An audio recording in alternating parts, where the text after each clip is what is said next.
vamos lá. Características, né, fisiológicas de um maratonista de alto rendimento. Então, a gente sabe que para você, isso já foi mais que debatido, né? Existe uma coisa, algumas variáveis, e uma delas é um VO2. O VO2 é o quanto que a pessoa é capaz de captar, transportar e utilizar o oxigênio, e essa é a base do maratonista. Então, a gente sabe que se você tiver um VO2, se você não tiver um VO2 alto, depois a gente vai fazer umas contas. Um exemplo, a gente poderia até fazer uma correlação aí com o Eliud. O Eliud, ele fez a maratona, se eu tiver errado, o Edilberto já me corrige aqui, Edilberto, acho que ele faria essa maratona numa base usando 70% desse VO2 dele. Ou seja, para ele usar 70%, ele teria que estar com o VO2 dele por volta de 80, 85.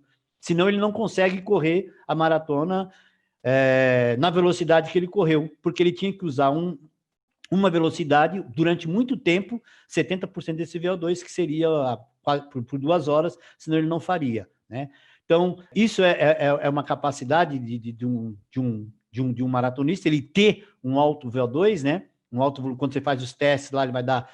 a gente colocou acima de 70 porque na década de 70, nos anos de 1970, que começou mais essa questão, esse estudo, isso é muito mais antigo, mas ele começou a ser mais aprofundado e ele começou a ficar muito mais como uma ferramenta fisiológica para determinar, foi ali na década de 70, e se imaginava que quem tinha o maior VO2 vencia a prova. Simples assim, né?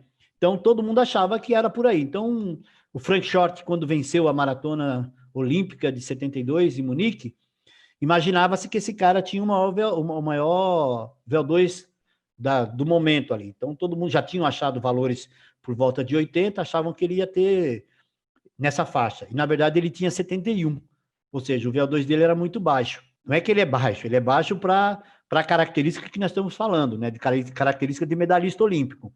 E aí apareceu uma outra variável, né? Que para nós agora a gente percebe que ele talvez é mais importante do que ter VO2, né? Porque o VO2 só... Nada do que a gente vai falar isolado aqui, ele serve para aquilo que a gente vai dizer. Mas, numa correlação, numa junção das 3 coisas que a gente vai dizer, a gente vai perceber que ela tem um grau de importância muito maior. Então, apareceu esse limiar de lactato, que, na verdade, é uma velocidade em que o corpo está equilibrado organicamente e você tem que se manter nessa velocidade durante o maior tempo possível.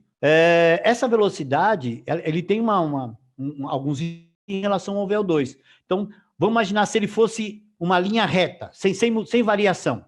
Então, eu teria, assim, um VO2 X e o meu limiar está 80% desse VO2. Então, isso seria padrão para todo mundo. E, na verdade, não é assim. Foram percebendo que o limiar, de acordo com o treinamento, de acordo com características físicas, esse limiar, ele pode estar a 80, a 84, a 70, a amador até menos, e enfim. E quanto mais alto você conseguir correr, ou seja, quanto mais alto você estiver próximo desse VO2, você consegue se manter correndo rápido por mais tempo. Então, o limiar passa a ter uma importância, a partir daí, até maior do que o VO2. Lembrando que o VO2 alto também porque se a gente vai falar de porcentagem de VO2, quanto maior o meu VO2, eu vou sair de um patamar maior.